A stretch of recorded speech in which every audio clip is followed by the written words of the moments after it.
একটা birthday party. কিন্তু সেই পার্টিতে গিয়ে এমন কিছু মুহূর্ত তৈরি হলো যেগুলো হয়তো অনেকদিন মনে থাকবে। মাটন বাদে বিরিয়ানি। আমরা সময় মতো ভেন্যুতে পৌঁছে গেলেও গিয়ে দেখি বার্থডে পার্টিতে তখন আমরা আর গীতশ্রী ফ্যামিলি ছাড়া আর কেউই নেই। কি হয়েছিল আসলে? চলুন শুরু থেকে আপনাদের নিয়ে যাই বার্থডে পার্টির সেলিব্রেশনে। আজ কিয়ান আর প্রিশার বার্থডে। আমাদের ইনভাইটেশন ছিল সন্ধ্যা 5টা থেকে 7টার মধ্যে কেক কাটিং আর ডিনার পার্টিতে জয়েন করার জন্য। তাই আমরা ভাবলাম দেরি না করে এ বাসা থেকে বের হয়ে যাই। বেবির হ্যাপি বার্থডে। আমরা সবাই একটু সেজেগুজে বের হলাম। বার্থডে পার্টি মানেই তো একটু সাজগোজ থাকবে। ভেন্যু ছিল দ্য ক্যাফেরিও, ধানমন্ডি, একটা বাফেট রেস্টুরেন্ট। আর সেদিন ছিল ফ্রাইডে, তাই একটা ভালো ব্যাপার হলো, রাস্তায় কোনো ট্রাফিক ছিল না। খুব অল্প সময়ের মধ্যেই আমরা ধানমন্ডি পৌঁছে গেলাম। রেস্টুরেন্টে পৌঁছে আমরা বার্থডে ভেন্যুর দিকে গেলাম, কিন্তু সেখানে গিয়ে দেখি আরে মানুষ কোথায়? 5টা থেকে 7টার মধ্যে। আমাদের যদি জ্ঞান না তো তাহলে তো আমরা আগে আসবো। আমরা আগে আসতাম। কে তোর 5টা বাজে নাই? বার্থডে ভেন্যু পুরো সাজানো, সব কিছু রেডি। যাই হোক, আমরা ভাবলাম যেহেতু এসেই গেছি একটু অপেক্ষা করাই যাক। এর মধ্যে বার্থডে ডেকোরেশনে ছোট ছোট কিছু ভিডিও করে নিলাম। ভেন্যুটা বেশ সুন্দর করে সাজানো ছিল, আর বাচ্চাদের বার্থডে বলে কথা, পুরো জায়গাটার মধ্যে একটা আনন্দের ফিলিং ছিল। অপেক্ষা করতে করতে আমরা চলে গেলাম বাফেট ডিনারের জায়গাটায়। আর সেখানে গিয়ে তো আমাদের চোখ একদম বড় বড়, এত বিশাল আয়োজন। এখানে যেন খাবারের কোনো শেষই নেই। একদিকে মেইন বাফেট সেকশন আর অন্যদিকে বারবিকিউর জন্য আলাদা লাইভ স্টেশন। মানে কি খাবো আর কি খাবো না সেটাই তখন বড় প্রশ্ন হয়ে দাঁড়ালো। নিশিতা আবার নিজের মতো রেস্টুরেন্ট ঘুরে ঘুরে সব কিছু দেখছে, আর মাঝে মাঝে গ্লাসের দিক দিয়ে বাইরে তাকিয়ে খুঁজছে তার টুম্পা পিসি কোথায়। অবশেষে প্রায় 7টার দিকে টুম্পা চলে এলো ওর পুরো ফ্যামিলি নিয়ে। অনেক দিন পর পরিচিত মানুষদের একসাথে সামনে দেখলে একটা আনন্দ, একটা ভালো লাগা কাজ করে। সবাই একে অপরের সঙ্গে কুশল বিনিময় করলাম।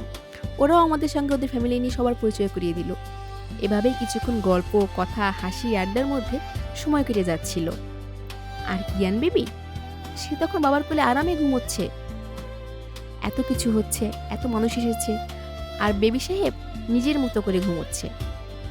টুম্পা তখন আমাকে বলল আগে আমরা ডিনার করে নেই, পরে না হয় কেক কাটিং করব।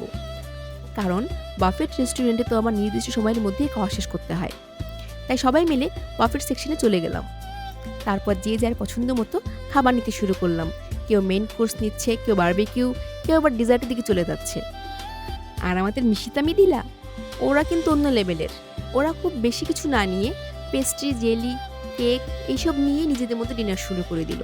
আমি মনে মনে ভাবলাম এদের পেট কি সত্যি এসব দিয়ে ভরে?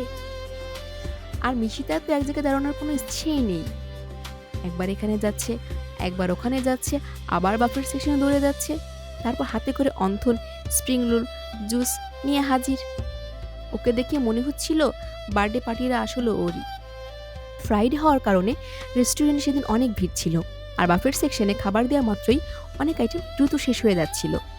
আমরা ভাবলাম আচ্ছা ফুচকা খাই, মানে ফুচকার সঙ্গে সেদিন আমাদের দেখা হওয়ারই ছিল না। একই অবস্থা হলো পেস্ট্রি আর চকলেট কেকের ক্ষেত্রেও। যখনই নিতে যাচ্ছি তখনই গিয়ে দেখি শেষ।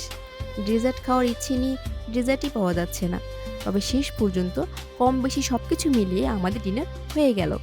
আর সত্যি বলতে খাবার খাওয়ার পাশাপাশি এতদিন পর সবাইকে একসাথে হওয়াটাই ছিল সবচেয়ে বড় আনন্দ।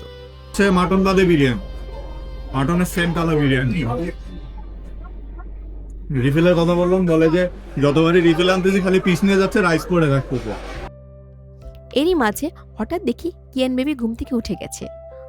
এবার ওকে কোলে নিয়ে একটু ছবি তুলে নিলাম। ঘুম থেকে উঠে বেবিকে একেবারে অন্যরকম কিউট লাগছিল।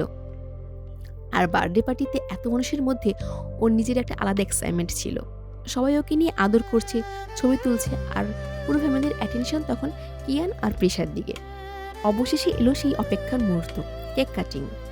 বাচ্চারা তো আগে থেকেই খুব এক্সাইটেড হয়ে বসে আছে। কেক সামনে আসতেই সবাই একসাথে হয়ে গেলাম। ছোট বড় সবাই হাত ধরাধরি করে দাঁড়ালাম। তারপর একসাথে শুরু হলো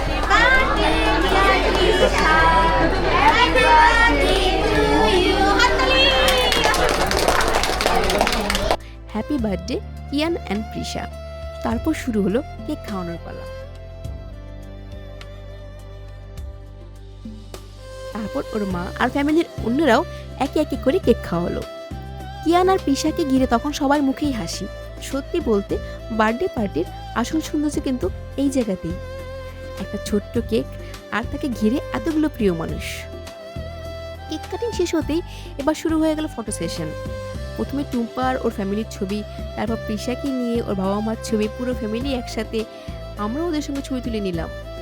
অনেকদিন পর সবাইকে একসাথে পাওয়ার কারণে প্রতিটা ছবির মধ্যে যেন একটা আলাদা গল্প তৈরি হচ্ছিল। কেউ হাসছে, কেউ পোজ ঠিক করছে, কেউ বা আবার ছবি তোলার সময় হাসতে হাসতে পোজ নষ্টই করে দিচ্ছে। এভাবেই ফটো, গল্প, আড্ডা আর হাসি মজার মধ্যেই সময়টা যে কখন দ্রুত চলে গেল আমরা বুঝতেই পারিনি। দেখতে দেখতে রাত প্রায় 10টা বেজে গেল। এবার আস্তে আস্তে বিদায়ের সময় হয়ে এলো। আবার কবে এভাবে সবাই একসাথে হতে পারবো সত্যি জানি না। জীবনে আসলে এমন কিছু মুহূর্তই সবচেয়ে বেশি মূল্যবান হয়ে থাকে, যেখানে খুব বড় আয়োজনের প্রয়োজন হয় না। শুধু নিজের মানুষগুলো একসাথে থাকলেই হয়। কিছু হাসি, কিছু গল্প আর অনেক দিন পর প্রিয় মানুষগুলোর সঙ্গে দেখা। এই ছোট ছোট মুহূর্তগুলোই পরে অনেক বড় স্মৃতি হয়ে দাঁড়ায়। তোমাদের যদি আজকের এই ফ্যামিলি বার্থডে ব্লগটা ভালো লেগে থাকে তাহলে একটা লাইক দিও আর কমেন্ট করে জানিও তোমাদের কাছে আজকের ব্লগের কোন মুহূর্তটা সবচেয়ে বেশি ভালো লেগেছে। আর এমনই ফ্যামিলি মোমেন্টস আর ব্লগ দেখতে চাইলে অবশ্যই সাবস্ক্রাইব করে দাও আর আমাদের সঙ্গে থাকো। ততক্ষণ পর্যন্ত সবাই ভালো থাকো। টাটা।